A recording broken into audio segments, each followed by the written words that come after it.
Gracias, Jesucristo. Vamos, apláudele, porque el Rey está en este lugar, el Señor Jesús. Gracias, Señor.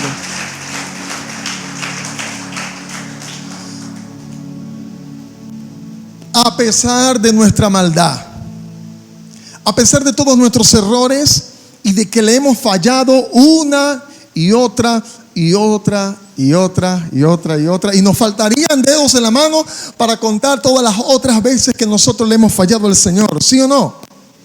O aquí hay pura gente santificada que nunca falló. Si no fuera por la misericordia grandísima del Señor, nosotros estaríamos totalmente devastados. Es porque Dios siempre nos brinda una nueva oportunidad que nosotros podemos seguir avanzando. Todos los discípulos de Jesús fallaron, no solamente los discípulos, todos los antiguos, los antepasados. Hablar de Moisés, de Josué, hablar de David, todos fueron hombres y mujeres que fallaron, pero eso no los descalificó del propósito, porque es precisamente cuando nosotros nos menospreciamos y decimos yo no sirvo para nada, creo que esta vez no podré y me siento achicopalado, es cuando Dios me dice: hijo, tranquilo, hija, yo estoy contigo, yo te levanto de la mano. Ese es el preciso momento en el que Dios nos habla. Qué bueno es Dios, porque Él sabe dispensar gracia para nosotros.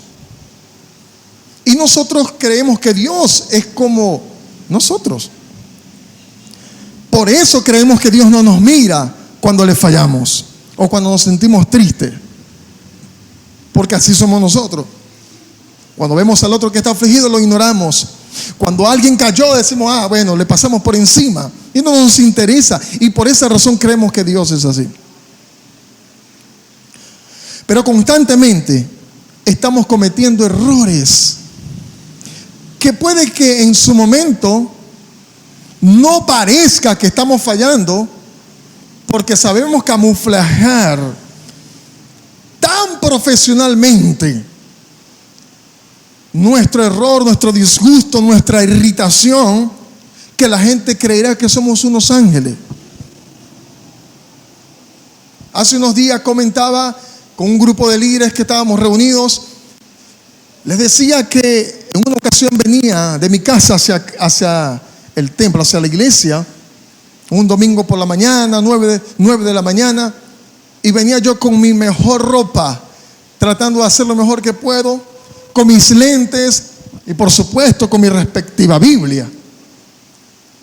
Pero los lentes me hacían ver como, no sé, los hombres de negro, como un guardaespaldas, un tipazo, pues, como lo que soy, pero los lentes le da a uno como más prestigio. Y yo venía, y cuando paso, veo que en la acera está un grupo de hombres sentados, amanecidos, porque están frente a una licorería. Se veía que estaban enratonados. No estaban borrachos, ya se le había pasado, pero ahí estaban amanecidos. Y cuando yo paso con 2 personas más que iban, ellos nos dicen: Dios le bendiga, hermano. Y yo pasé derecho, pero la vergüenza me acaparó. Yo dije: wow, qué bendición me puede dar. Se supone que el que tiene que decir por lo menos buenos días y Dios te bendiga, soy yo, que soy el pastor. Pero ¿sabes qué? Al ratico llegué a la iglesia y llegué: buenos días, hermanos, bendiciones, pastor, aleluya. Oh, Dios te bendiga, hija, Dios te bendiga, varón. Y sentía que Dios me decía: qué hipócrita eres. Es hipocresía. Porque la Biblia dice bien claro: ¿qué recompensa tendréis si saludáis a los que os saludan? La verdadera recompensa es estar en saludar al que no te saluda. ¿Cuál es el bienestar que recibo si amo a los que me aman? Eso es fácil. Abrazar a los que te aman. Pero al que no te ama, al que te irrita. Así que por tal motivo, yo prefiero actuar.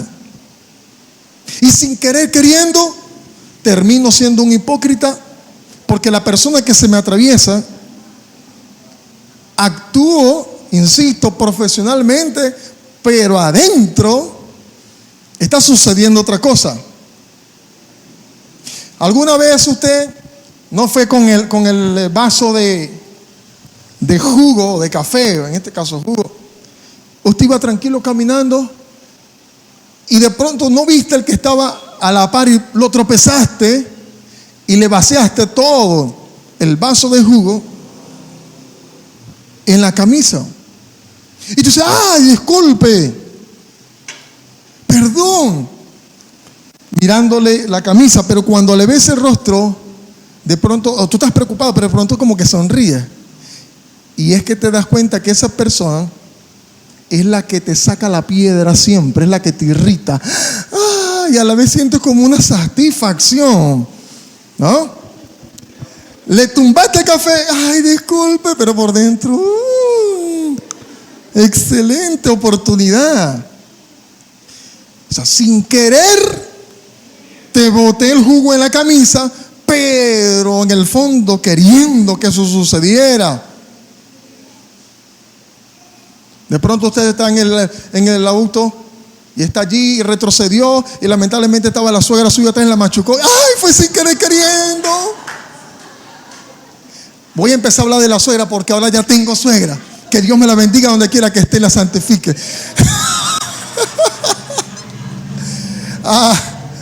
Nunca hablaba de eso porque no había vivido la experiencia, pero ahora la estoy viviendo. No, está aquí. Pero lo tremendo es que va a ver a la predica después, posiblemente. Entonces, sin querer queriendo la machuqué. Y así sucesivamente. Siente uno esa sensación de sabrosura cuando ese amigo tuyo que te caía mal, porque en la escuela, recuerden, o en el liceo, siempre había alguien que era más inteligente que uno. Es que siempre sucede. Y uno dice, conchale, este tipo se la cree, ¿no? ¿De qué? Y el día que el tipo salía con la nota mucho más baja que la tuya, era una satisfacción. Y uno sin querer queriendo se alegraba. Sin querer queriendo. Porque hay un ser interior que está maquillado, que no lo logramos ver. Como cruzar el semáforo y no te diste cuenta que cambió. Está en rojo aún, está en rojo y avanzaste. Y lo hiciste sin querer queriendo, porque también estabas apurado. Ahora bien, pero este no es el único patrimonio del querer.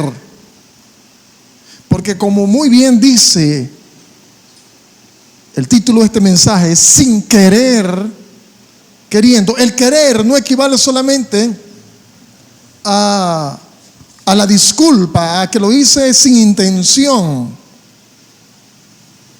sino que simplemente el querer significa sin querer, pero que tengo que hacerlo, o sea, obligado. ¿Se entiende eso? Hay cosas que nos corresponden hacer obligatoriamente, aunque no queriendo. Hay un episodio que viví el año antepasado, que estábamos en nuestra casa, eran eso de las 10 de la mañana, y mi padre, la noche anterior no pudo dormir por unos dolores en su colon, y al siguiente día fue inevitable trasladarlo de inmediato, de urgencias, al hospital, porque el dolor era devastador. Yo nunca había visto a mi padre tan dolido. Así que salí corriendo hacia el vecino, gracias a Dios por los vecinos. Le dije, vecino, por favor, puede ayudarnos, y fuimos en su carro y lo trasladamos al hospital. Y a pesar de que mi papá estaba muy dolido, hacía así, a la vez sonreía. Yo creo que sonreía sin querer, o sin querer queriendo, estaba sonriendo, pero por dentro tenía el gozo. Y me decía, tranquilo hijo, que en la tarde estamos aquí otra vez. Pero yo pasé eso desapercibido, porque la verdad es que yo sabía que eso iba a durar más de un día. Así que lo llevamos y allá lo dejamos en el hospital por un momento. Y recuerdo que yo volví a mi casa, y estando en mi hogar, sin querer, sin tener fuerzas, pero que entendía que a la luz de la palabra de Dios tenía que hacerlo, me postré delante de la presencia de Dios. Me arrodillé. Y quizás hice una oración muy parecida a la de Jesús en aquel momento cuando la vida lo estaba agobiando y estaba al punto ya de la muerte. Esa es una historia muy importante que te quiero compartir, que aparece en Mateo capítulo 26. En Mateo capítulo 26, verso 17 en adelante, la institución de la cena. Ese día ocurrió algo muy importante. Ese primer día de la fiesta de los panes sin levadura, vinieron los discípulos y le preguntaron al Señor: Señor, ¿dónde vamos a hacer la cena? Y quiero que puedas entender algo importante en este punto para entrar. Y es que cada vez que estamos en un episodio tan importante como una cena, o en un evento tan importante como una cena, los que somos llamados con propósito, el contexto de la cena siempre es tribulación y muerte. Ese día que estaba con mi padre, que yo estaba orando, tenía que almorzar, pero fue un almuerzo bastante crítico. Jesús, juntamente con sus discípulos, por costumbre, que celebraban las Pascuas. Era una fiesta que se celebraba en Israel. Y ese día se reunieron sus discípulos, y los discípulos le preguntan: Señor, ¿dónde vamos a celebrar la cena? ¿Dónde vamos a sentarnos para comer? Bueno, le dice el Señor Jesús, vayan y se van a encontrar un hombre allá a la vuelta de la esquina,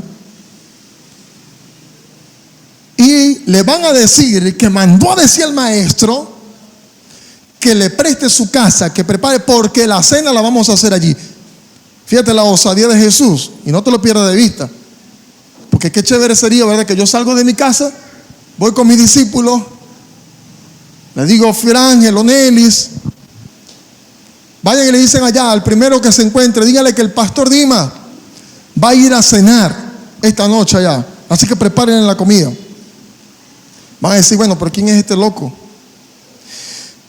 Pero se supone que Jesús es el dueño de todo, así que sin ningún problema Jesús le dijo a los discípulos: vayan y tomen a aquel hombre y le dicen que ahí vamos a cenar. Así que ahí prepararon esa casa. Este hombre, dueño de la casa, que no aparece el nombre de él, se puede especular que sea uno de los fariseos, uno llamado Simón. Pero allí estaba a punto de acontecer algo muy importante, y era que Jesús iba a cenar con sus discípulos, porque algo importante iba a acontecer. No te pierdas de vista que lo que vamos a llegar es al punto de la oración de Jesús. ¿Qué fue lo que sucedió? Y ahí está Jesús con sus discípulos, y suceden varias cosas. Una, que Jesús empieza a anunciar la traición de Judas, y todos los discípulos en la cena preguntándose: ¿quién será? ¿Quién será? Que soy yo, maestro. Y el que moja el pan conmigo ahí, ese es. Judas le preguntó: maestro, soy yo. Tú lo has dicho, le dijo el Señor. Y ahí estaba. También después viene el anuncio de la entrega de Pedro, de la traición de Pedro. Y en esa cena están pasando bastantes cosas importantes. Y una de las que sucede es que Jesús se quita la toalla que carga y comienza a lavarle los pies a sus discípulos. Se quitó la toalla y comenzó a lavar los pies de los discípulos. Un acto de servicio bastante importante. Jesús está a punto de ir a la cruz porque ya tenía una amenaza de muerte. Pero lo que Jesús hace antes de morir es llamar a sus discípulos para cenar juntos. Y le dice: ¿cuánto tiempo quise reunirlos a ustedes así, como la gallina a sus polluelos? Y ahí estaba con los discípulos. Y Jesús no va a desaprovechar el propósito por el cual vino a la tierra, que era servir. Jesús dijo: yo no he venido para ser servido, sino para servir. Y comienza a lavar los pies a sus discípulos. Cuando le va a lavar los pies a Pedro, imagino las grandes pies de Pedro llenos de mugre, llenos de bosta, porque andaban en sandalias. Y Jesús le va a lavar los pies a Pedro y Pedro le dice: no, Señor, de ninguna manera me vas a lavar los pies. ¿Cómo se te ocurre? Y Pedro tenía toda la razón, porque se supone que Jesús es el Señor. ¿Y cómo es que Jesús me va a lavar los pies a mí, que soy un hombre inmundo, pecador? Y Jesús le dice: Pedro, si no te lavo los pies, si no dejas que te lave los pies, no tendrás parte en el reino de los cielos conmigo. Así que Pedro dijo: ah, Señor, no, entonces báñame completo, si es así. Y Jesús le dice: no es necesario lavarte completo, porque ya vosotros estáis lavados. Solamente los pies, que son los que simbólicamente están pegados a la tierra y se llenan de la inmundicia del pecado. Pero ya tú estás lavado con el agua del Espíritu. Así que Pedro dejó que el maestro le lavara los pies. Y esto representa algo muy importante para la actualidad y para nuestra vida como discípulos del Señor, puesto que Jesús ya nos lavó completamente con su sangre. Pero el sucio de este mundo se adhiere a nuestro pie, haciéndonos fallar, haciéndonos pecar y tratar mal a los que nos rodean. Y aún Jesús sigue lavando los pies. Los pies representan todas nuestras malas actitudes, representan nuestra falla diaria. Pero el corazón ya está lavado. Ahora, nosotros tendemos a juzgar siempre por la condición de los pies, mas no por lo que dice la Escritura de que ya estamos lavados completamente. Y es precisamente el sucio de los pies que Jesús lava y limpia. Ya lo otro está limpio completamente, pero lo que Él vuelve a lavar o renovar es la palabra. Lo que el Señor vuelve a renovar es precisamente la mala actitud que está en nosotros. Es la que a Jesús le presta más atención. Lo que parece más insignificante, lo que otros no prestan atención, es lo que Jesús está mirando. O sea, en pocas palabras, Jesús está diciendo: yo conozco cuál es tu problema, yo sé cuál es tu hábito oculto, yo sé cuál es tu necesidad, yo sé cuál es tu suciedad. Y esa es la que yo precisamente quiero lavar, la que obviamente los demás juzgan. Pareciera que aquello que los demás ven mal en nosotros es lo que Jesús recoge para lavar. Esa mala actitud que está dentro de nosotros y que los demás dicen: qué flojo que es esta persona, qué gritón. Esa es la que todas las noches Jesús te dice: ven acá, que yo necesito lavarte los pies. Esa es la gracia del Señor. Y Jesús estaba lavando los pies de Pedro allí. Pero ¿sabes qué pasó después que Jesús le lavó los pies a Pedro? Pedro salió corriendo, negando al maestro. Jesús se lo anunció y le dijo, y cuando Jesús le dice, voy a ir a la cruz, me van a matar. No, Señor, no te acontezca eso. Si es necesario, moriré contigo. No, Pedrito, eso no es así. Te vas a acordar, mira, cuando canta el gallo, después que canta el gallo, tú me negarás 3 veces. Y así sucedió. Después que Jesús le lava los pies, Pedro lo niega 3 veces. Incluso maldijo, tú eres el discípulo de Jesús, ¿verdad? ¿Te parece? No, yo no conozco a ese, no lo soy. Negó a su maestro. Y lo hizo 3 veces.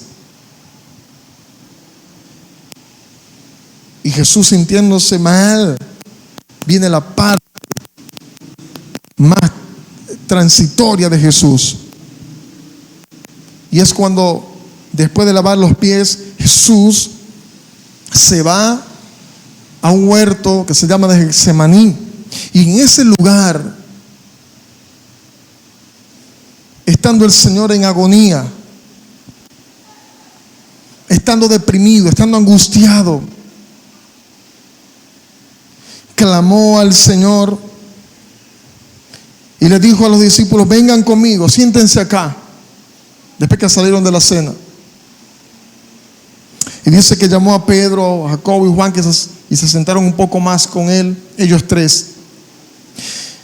Y estando allí, Jesús se fue un poco más allá, como a un tiro de piedra, y se postró ante el Señor y comenzó a clamar a Dios diciendo, Señor, si es posible, pase de mí esta copa, pero no sea como yo quiero, sino como tú.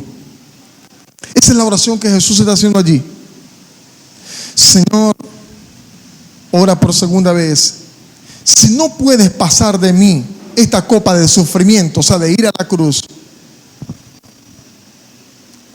hágase tu voluntad, que es lo que quiero hacer, dice en otra versión. Dice Jesús, no sea como yo quiero, sino como tú quieres. Pero en otra versión dicen, no importa que yo sufra, quiero hacer tu voluntad. Y esta es la parte importante que quiero resaltar sobre nuestra vida. Porque ciertamente hay cosas que humanamente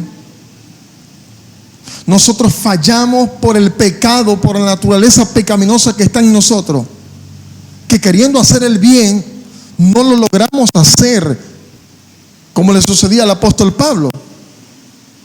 En Romanos capítulo 7, el apóstol Pablo narra cómo es la vida de pecado, diciendo, lo que quiero hacer no lo puedo hacer, no lo hago.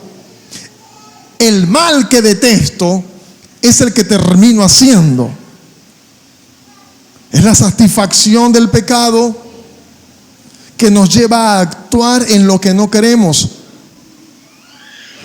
Nadie quiere tratar mal a otro en sí mismo, pero hay algo en el interior que lo lleva a actuar incorrectamente, y esa naturaleza pecaminosa no nos deja despegarnos. Esa es una verdad escritural.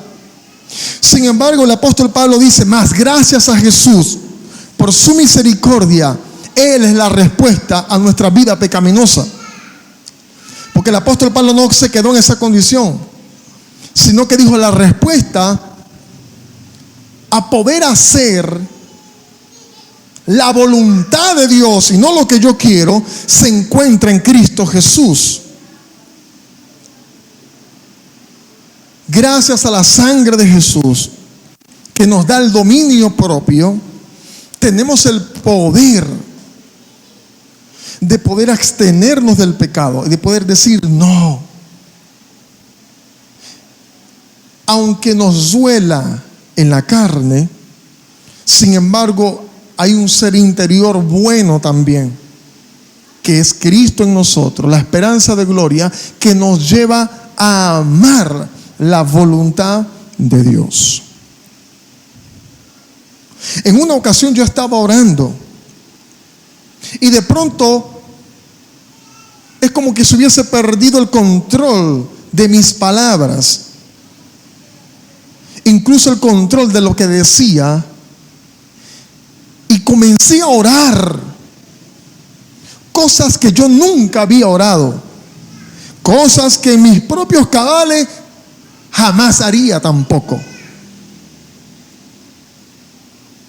Comencé a orar algo como: Señor, acepto el sufrimiento que viene los próximos días para mi vida. Señor, acepto todo el dolor y la preocupación que está por venir. Estoy dispuesto, Señor, incluso a morir por ti. Y a la vez estaba consciente de lo que decía, y era como una lucha porque tenía el temor de lo que estaba diciendo. Pero a la vez otro ser estaba orando algo que mi humanidad no quería. Era como que se estaba aceptando la voluntad de Dios. Fue la oración que hizo Jesús en ese momento, que estaba en el Getsemaní a punto de morir. Él dijo: Señor, humanamente tengo miedo, siento que no puedo, por favor, si es posible, no permitas que yo vaya a la cruz, pero quiero hacer tu voluntad. Me gusta hacer tu voluntad. Ese es el otro ser que está queriendo hacer la voluntad, aunque la carne no quiere. Sin querer, Jesús oró queriendo hacer la voluntad del Padre. Yo no quería orar el día que a mi papá estaba en el hospital para entregarlo en las manos del Señor. Eso era una oración que es difícil hacer. Nadie que ama tanto a un padre o una madre ora en la primera oración diciendo: Señor, hágase tu voluntad. Si te quieres llevar a mi padre, llévatelo.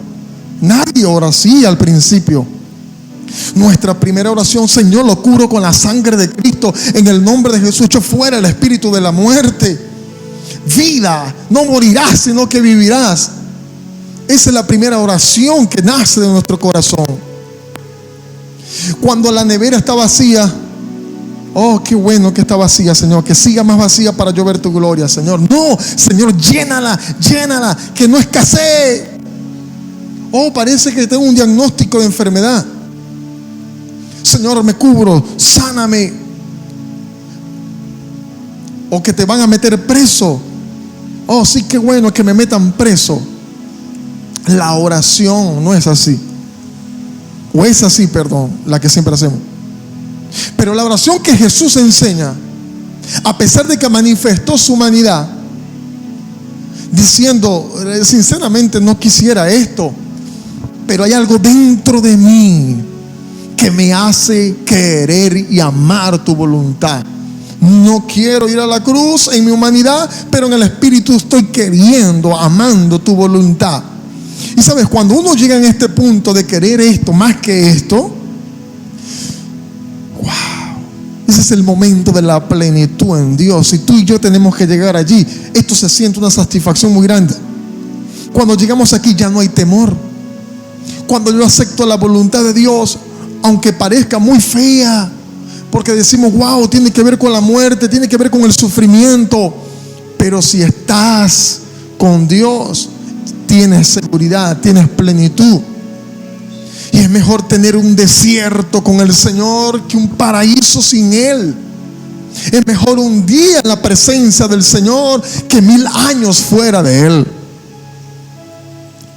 ¿Y cuántas personas no despreciamos la intimidad con Dios porque parece que no me va a ir muy bien, y creemos más en lo que nos dicen afuera que en lo que nos está diciendo el Señor? Cuando Abraham y Lot tuvieron que separarse.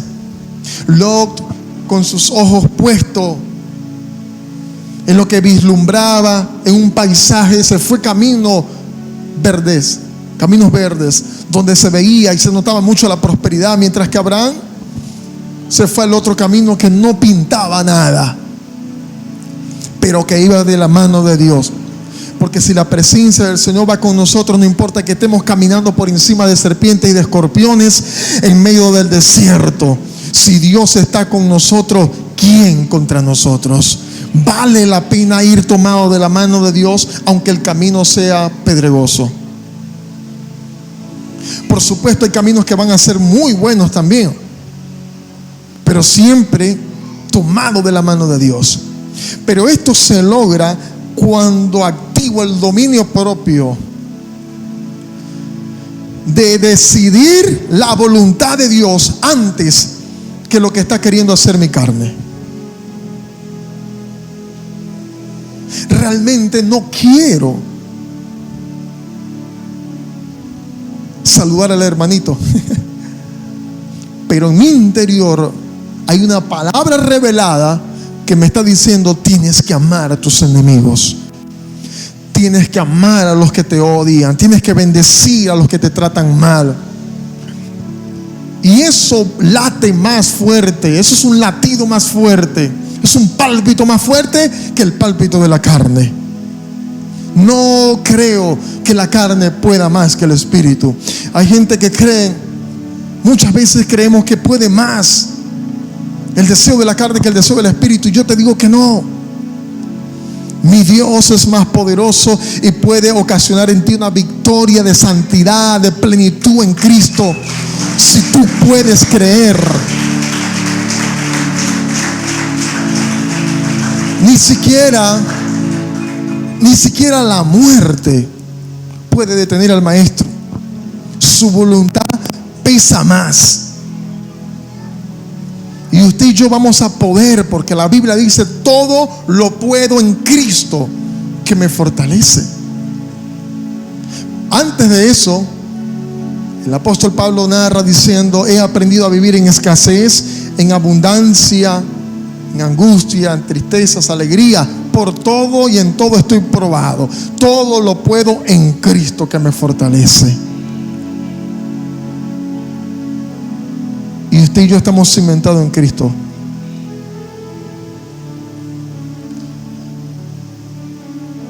Ese día, mientras oraba por mi papá, oré y dije: Señor, hágase tu voluntad. Pero estaba desgarrando mi corazón, porque sentía que mi padre se iba. De verdad, nunca había estado tan mal así. Y más cuando me dieron el diagnóstico, dijeron: sus intestinos están obstruidos, hay que operarlo de urgencia, hay que operarlo. Nos dieron el diagnóstico en el eco que le hicieron en la clínica. Y mi papá no soportaba el dolor. Yo veía que mi padre se iba y había que operarlo rápidamente. Pero a eso de las 3 de la tarde, después que lo sacan de la clínica, lo vuelven a llevar al hospital, ahí está mi padre con el dolor. Me dice: tranquilo, hijo, me dice, tranquilo. Y yo desesperado, y él con paz: tranquilo, me dice. Y en ese momento llaman a otro doctor, porque 2 médicos habían dado diagnóstico de operación, y traen otro médico que comienza a palparlo y comienza a tocarle aquí en el estómago, en la barriga, en el colon. ¿Y siente dolor? No, dice mi papá. Pero fue instantáneo que se fue el dolor a las 3 de la tarde. ¿Siente dolor? No, entonces no tiene nada. Aquí estábamos clamando a Dios.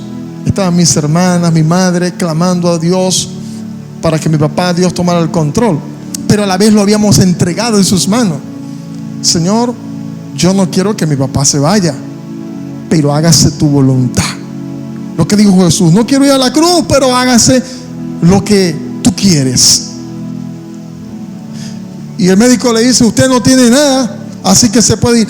Bueno, mi papá hace como cosas cómicas, se paró. Y yo me digo: no, que no se puede ir todavía. Le dije a una enfermera que lo van a operar. A mí nadie me va a echar cuchillo, yo me voy para mi casa. Y a las 4 de la tarde estaba mi padre en la casa, y ahí lo fue a visitar. Y él me dijo: hijo, acuérdate que te dije, en la tarde vuelvo. Cuando hacemos la voluntad de Dios, todas las cosas obran para bien. Todo obra para bien. Pero atrévete a entregarlo. Ya no sigas luchando ahí en contra de la voluntad. No, es que tengo miedo, yo no lo quiero entregar. Y Dios te dice en esta hora, hay cosas que tienes que entregar. Necesitas, y Dios me lo mostraba esta mañana, hay relaciones incluso que hay que entregar y vas a tener que sacrificar. Relaciones que tienes que sacrificar. Si de verdad tú amas a Dios, si es verdad que lo amamos, hay que estar dispuesto a sacrificar relaciones, sacrificar ciudades, sacrificar negocios. Hay que entregar aquello que te tiene allí atorado. Y mayormente es lo que más amamos, como le sucedió a Abraham con su hijo Isaac. Y yo te pregunto, ¿cuánto tiempo tienes que no entregas algo? Porque hay gente que esto parece que no le hace nada ni cosquilla. Pero si yo te pregunto, ¿cuánto tiempo tienes que no entregas algo que te duela? Y si no recuerdas la última vez, es posible que estés caminando no muy alineado a la voluntad de Dios. Porque cada vez que nosotros nos alineamos a la voluntad de Dios, siempre va a haber dolor. Porque obviamente la carne va a estar muriendo. Cuando no hay dolor, entonces es porque vamos en un camino que está conectado con mi naturaleza. ¿Se entiende eso? Pero cuando te topas con la angustia, con el dolor, con la tristeza, que te apresan, que estás al borde de la muerte, entonces es que vas en una línea recta de la voluntad plena de Dios. No todo es el diablo ni el enemigo. A veces es la plena voluntad de Dios. Dios le permite al enemigo que sucedan cosas difíciles en tu vida, para que aprendamos a amar la voluntad del Señor. Pero cuando todo está chévere y contento, es porque hay una satisfacción en nuestra carne, y eso nos tiende a alejar del Señor. Así que cuando estamos siendo probados, aprovechemos ese momento. Ahí es donde hay que levantar las manos, ahí es donde Dios está más contigo. Ahí tienes que aprovechar y darte cuenta que el enemigo está preocupado. Sabes, al enemigo no le hace nada cuando tú y yo alabamos aquí en victoria en la iglesia. Si estás bien, si estás fino. El enemigo se aturde cuando tú te arrodillas, cuando tu papá está en el hospital. Ahí es donde él tiene temor y dice, wow, pero ¿cómo es que te está adorando cuando debería estar renegando de Dios? Cuando tus finanzas están quebradas y deberías maldecir, y tú dices, no, gloria a Dios, y levanta tus manos al cielo. Cuando te robaron, cuando te estafaron, cuando te abandonaron, y tú dices, sea el nombre de Dios bendito, ahí el diablo no entiende y se confunde, los demonios se esparcen, y entonces es cuando viene la otra atmósfera de Dios de bendición para tu vida. Es cuando Dios comienza a obrar de alguna manera sobrenatural para ti y para mí, aunque no estamos entendiendo lo que está sucediendo, como Job, que no entendía el mal que le rodeaba. Pero tienes que saber que Dios está obrando y que hay algo muy especial que Dios hace cuando estás a punto de ser quebrado, cuando estás a punto de matar tu carne. ¿Sabes qué hace el Señor? Cuando estás en un contexto de muerte, el Señor toma pan. No te olvides de la cena del Señor con sus discípulos. Ellos estaban en una cena, pero ¿sabes cuál era el contexto? El contexto era muerte. Y dice la Biblia que en la cena, cuando estaban a punto de llevar al maestro antes de que Pedro lo traicionara, de que Judas lo vendiera, el Señor tomó el pan y lo partió. Y ese pan comenzó a repartirlo entre sus discípulos. Lo que quiere decir que cuando tú estás en ese momento de angustia, de tristeza, de dolor, de que no sabes y de que te duele hacer su voluntad, el Señor te brinda el pan que necesita tu espíritu. Lo que estás necesitando en tu ser interior, el Señor sabe muy bien proveerlo a través de la oración. Tu carne se está muriendo de la aflicción, pero el espíritu está viviendo a causa del pan que es el cuerpo de Jesucristo sobre nosotros. No solamente eso, sino que también les dio a beber de la copa del vino. ¿Y sabes qué significa el vino para los judíos? Significa dos cosas. El vino se usaba para sanar heridas. Debe arder bastante el vino, ¿no? En una herida. Se sanaba para curar heridas, se usaba para curar heridas y se usaba para las fiestas, para celebrar. Rumba, mi gente. ¿Y qué está diciendo Jesús? Que nos estamos muriendo, que estamos en la tribulación, pero hay que celebrar. Sí. El vino que representa la sangre de Cristo estaba trayéndole sanidad al cuerpo de sus discípulos, a la iglesia entero, y a la vez estaba trayendo fiesta, porque cuando se hace la voluntad de Dios hay fiesta en los cielos. Por eso es que cada vez que un pecador se arrepiente hay fiesta. Y usted dirá, bueno, pero yo no soy yo me entregué al Señor. No, ¿sabes qué? Cuando nosotros deponemos nuestra carne y decidimos hacer la voluntad de Dios, ese día es un pecador que se está uniendo a la voluntad de Cristo otra vez. Tú y yo nos unimos a la voluntad de Cristo todos los días, no el día que dijiste, Señor, te recibo. Hoy, seas pastor, líder, apóstol, quienes seamos, necesitamos arrepentirnos, y va a haber fiesta en los cielos en este día, porque hay un pecador que se está uniendo a la voluntad de Cristo otra vez. Vuelve al propósito, vuelve al llamado, vuelve a lo que Dios dijo que tú tenías que hacer.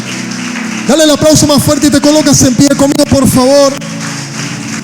Gracias por tu presencia. Levanta tus manos al cielo conmigo.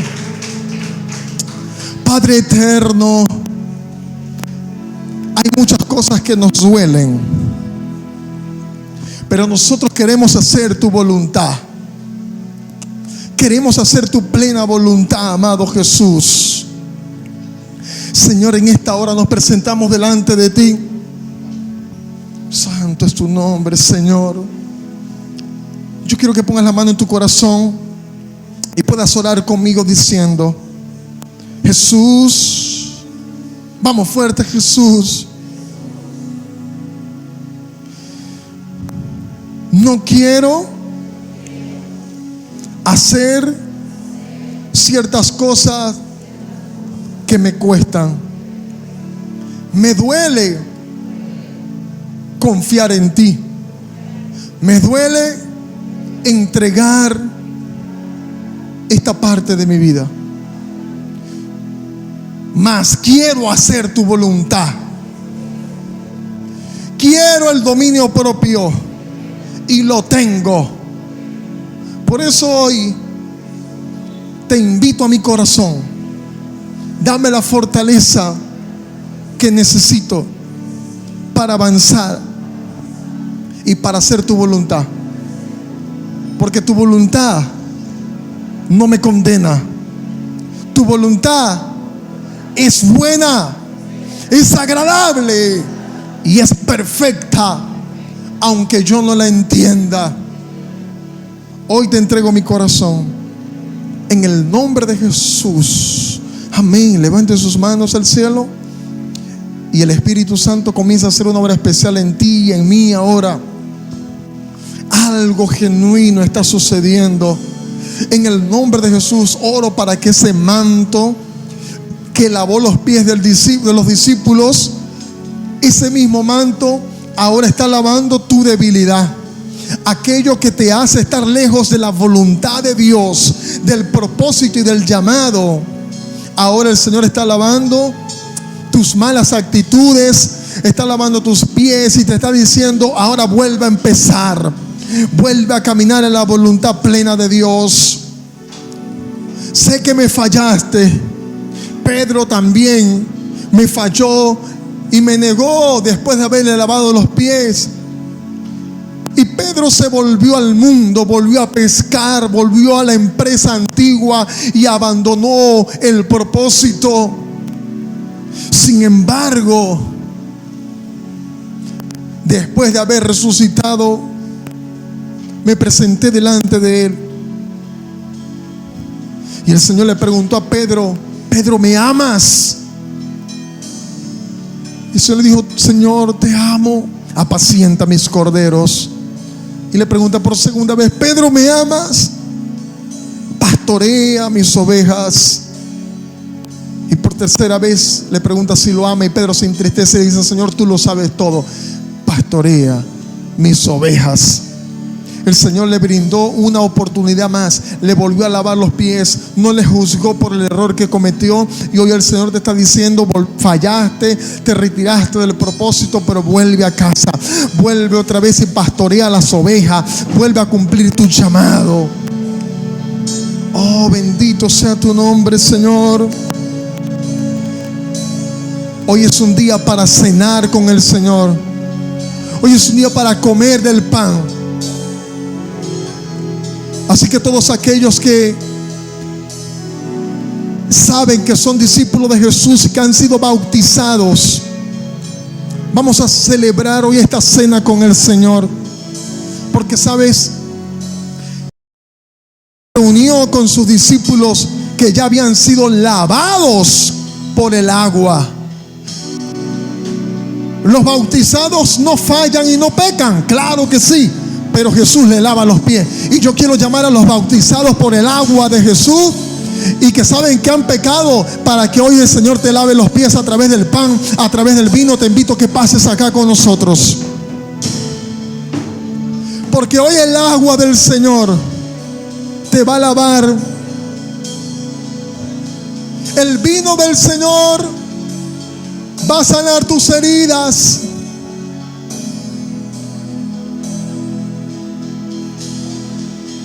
Y este vino va a producir fiesta en ti.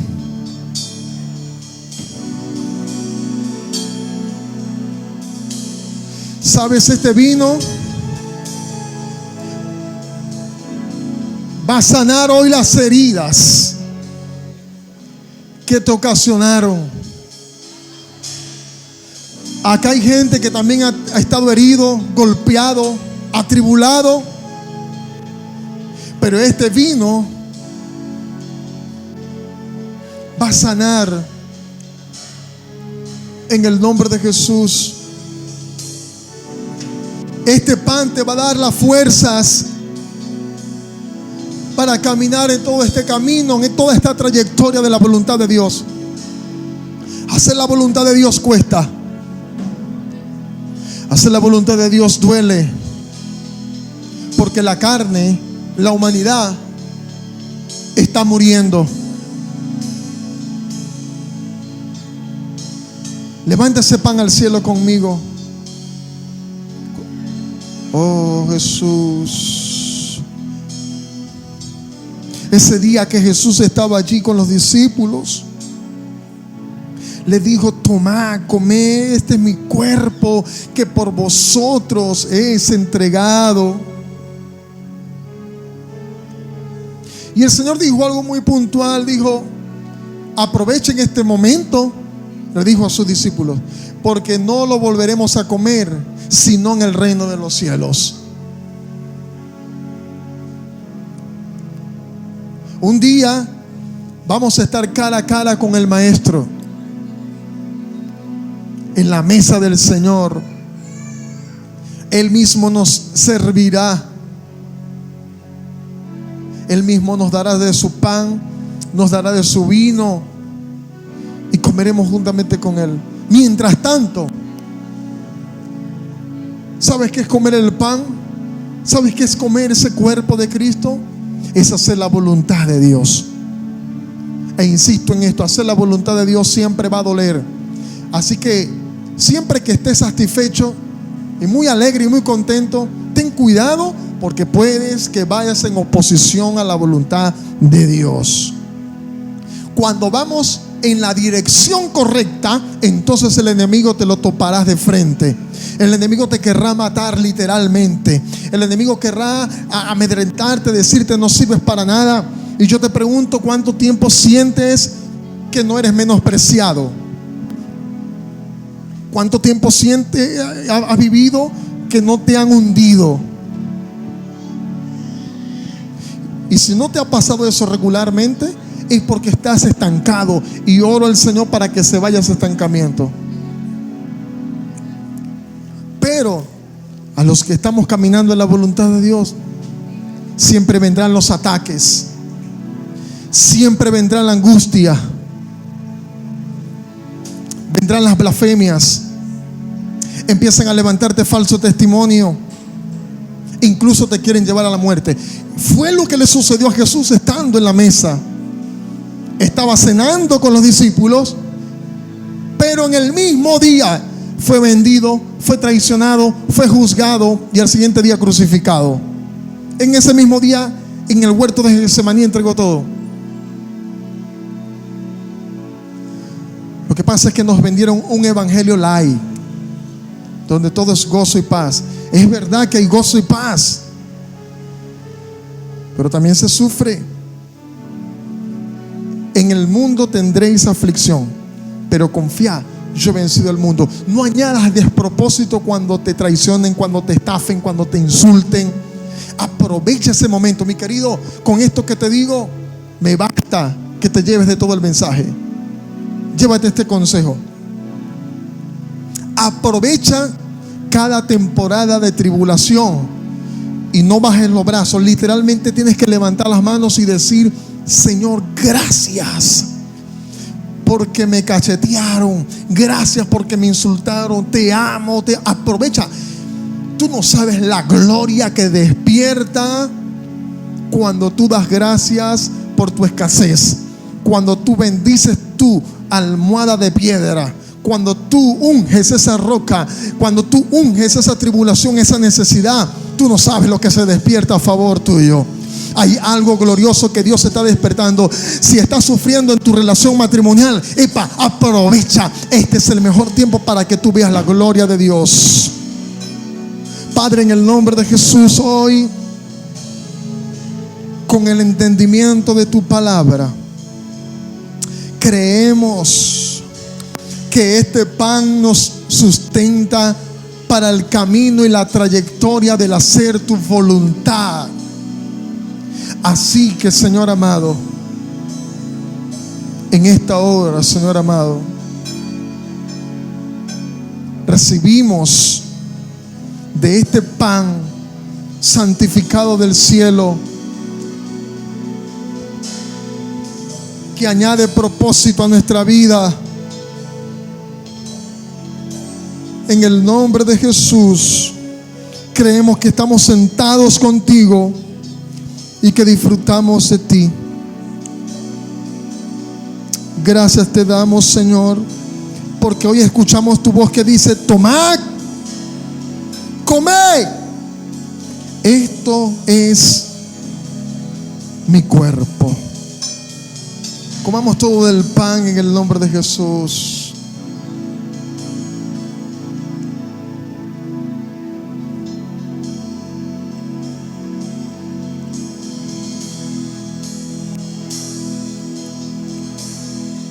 Gracias, Señor.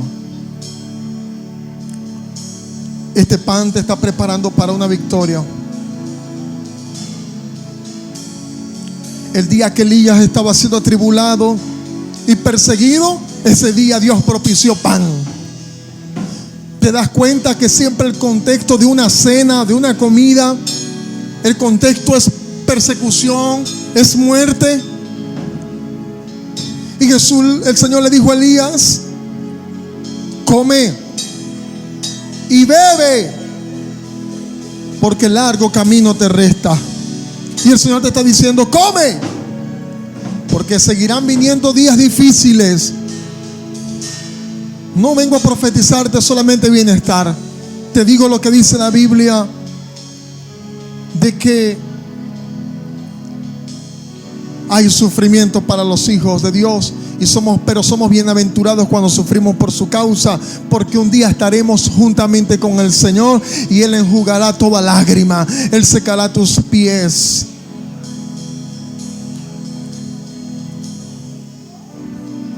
Y ese vino que es el que sana las heridas, te da la fortaleza y te da el gozo y la alegría en medio de la tribulación. No vas a sentir muchas veces ni siquiera el dolor, solamente Dios te va a permitir verlo. Pero serás como el apóstol Pablo, como Silas, que cantaban alegremente en la cárcel, porque aprendieron a beber del vino que es la sangre de Cristo. Hoy la sangre de Cristo está vigente sobre ti, está vigente sobre mí, para darnos alegría, para darnos gozo y para sanar las heridas. Luego de eso Jesús dijo, tomando la copa y habiendo dado gracias, les dio diciendo: bebed de ella todos, porque esto es mi sangre del nuevo pacto, que por muchos es derramada para remisión de pecados. Bebamos todo de la copa en el nombre de Jesús. Aleluya.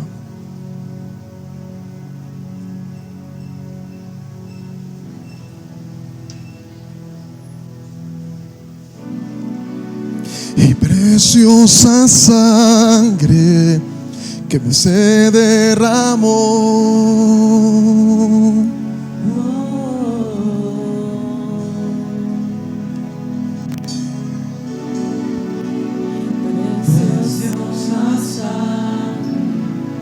fluyó por amor.